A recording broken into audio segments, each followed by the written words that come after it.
లక్ష్మి గారు ఎవరు? వెంకటలక్ష్మి గారు ఇక్కడే ఉన్నారు సార్. ఆమె కూడా దేవుడు నిన్ను దీవించును గాక. ఊరుకో ఎద్దులో ఉన్న ఏడిస్తే దరిద్రంగా ఉంటది. గొప్ప దేవుడు ప్రభు, ఎంత గొప్ప దేవుడు.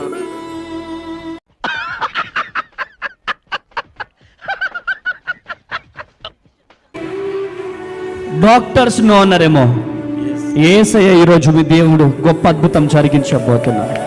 మడ్డగుడు దీవించండి.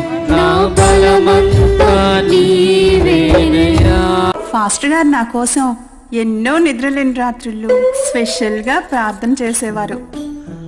ప్రార్థనలో కూర్చోగానే నా కళ్ళు జిగేలు ఎన్ని సంవత్సరాల తర్వాత తల్లినవుతున్నానంటే ఈ ఫాస్టర్ గారు. ఏంట్రా నా బతుకులా అయిపోయింది. ముసలోళ్ళకి ముతకోళ్ళకి పెళ్లిళ్ళు అయిపోతున్నాయిరా. నాకవదేంట్రా?